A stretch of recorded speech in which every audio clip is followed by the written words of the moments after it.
அஸ்ஸலாமு அலைக்கும் வரஹ்மத்துல்லாஹி வபரகாத்துஹு. அல்ஹம்துலில்லாஹ் வஸ்ஸலாத்து வஸ்ஸலாமு அலா ரசூலில்லாஹ் வ அலா ஆலிஹி வ ஸஹ்பிஹி அஜ்மஈன் அம்மா பஅத்.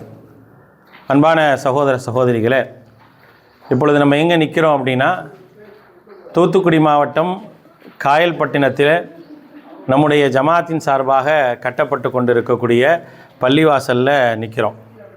இந்த இடம் என்பது மதரசாவுடன் கூடிய ஒரு பள்ளிவாசலை கட்டுவதற்கான ஒரு முயற்சியில் நாம் இறங்கி முதல் கட்டமாக பள்ளிவாசலுக்கான வேலைகள் நடந்து கொண்டிருக்குது. நீங்கள் பார்க்கக்கூடிய கட்டடம் என்பது பள்ளிவாசலுக்கான கட்டடம் தான். அந்த வேலை அல்லாஹுடைய அருளால் சிறப்பான முறையில் செஞ்சுட்டு வரோம். அது மட்டும் இல்லாமல் பள்ளிவாசல் மதரசா என்று எல்லாமே கட்டுவதற்கு கிட்டத்தட்ட 2,46,00,000 ரூபா வரைக்கும் செலவாகுது. இந்த செலவை உங்களை போன்ற நல்லவர்கள் மூலமாகத்தான் என்ன செய்ய முடியும் அப்படின்னா, அல்லாஹுடைய அருளுக்கு பிறகு இதை நம்மால் முழுமையாக செய்ய முடியும். விரைவில் இந்த பகுதியில் ஒரு பள்ளிவாசல் என்பது மிக மிக அவசியமானதாக இருக்குது. ஏன்னா சுற்றி நிறைய முஸ்லீம் மக்கள் இருக்கிறாங்க, ஆனால் தொழுகைக்கென்று ஒரு பள்ளிவாசல் இல்லை. ஜும்மா தொழுவதற்கு ஒரு பள்ளி இல்லை, ரொம்ப தூரம் போக வேண்டிய ஒரு நிலை தான் இருக்குது.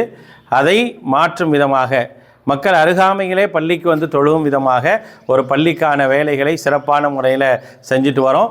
கூடிய விரைவில் இந்த பள்ளி திறப்பதற்கான ஒரு முயற்சியும் எடுக்கப்பட்டு வருகின்றது.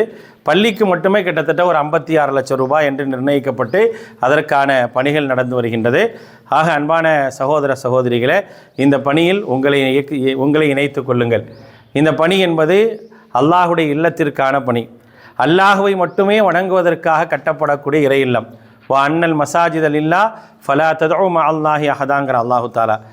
பள்ளிகள் என்பது அல்லாஹுக்குரியது, அல்லாஹுவை மட்டுமே என்ன செய்யுங்க, அதில் அழையுங்க அப்படிங்கிறான். அப்படிப்பட்ட உன்னத நோக்கத்திற்காக கட்டப்படக்கூடிய பள்ளிவாசலை யார் கட்டுகின்றாரோ, அதற்கு யார் உதவி செய்கின்றாரோ அவருக்காக அல்லாஹ் ரப்புல் ஆலமீன் சொர்க்கத்தில் ஒரு மாளிகை ஏற்படுத்துகின்றான். மம் பனா லில்லாஹி மஸ்ஜிதன் பனல்லாஹு லஹு பைத்தம் ஃபில் ஜன்னா. அல்லாஹ்வுக்காக ஒரு இறை இல்லத்தை யார் கட்டுகின்றாரோ அவருக்கு சொர்க்கத்தில் அல்லாஹ் ஒரு வீட்டை கட்டுகின்றான் என்று அல்லாஹுடைய தூதர் ஸல்லல்லாஹு அலைஹி வஸல்லம் சொல்கிறாங்க. நம்மளால் பெரிய அளவில் தர முடியல அப்படின்னாலும் உங்களால் எந்த அளவுக்கு தர முடியுமோ அந்த அளவுக்கு இந்த இறை இல்லத்திற்காக உதவுங்க. அப்படி சிறிய அளவில் கொடுத்தாலும் உங்களுக்காக ஒரு வீடு கட்டப்படும் அப்படிங்கிறதையும் நபி ஸல்லல்லாஹு அலைஹி வஸல்லம் சொல்லியிருக்கிறாங்க. இதையெல்லாம் கருத்தில் கொண்டு தேவையுடைய இடத்தில் ஒரு இறை இல்லம் அமைய இருக்கின்றது. அந்த இறை இல்லத்திற்காக நீங்கள் செய்யக்கூடிய உதவி என்பது நாளை மறுமை நாள் வரை உங்களுடைய மரணத்திற்கு பின்னால் நிரந்தர நன்மையை பெற்றுத்தரக்கூடிய ஒரு காரியம். அதற்கு வாரி வழங்குங்கள்.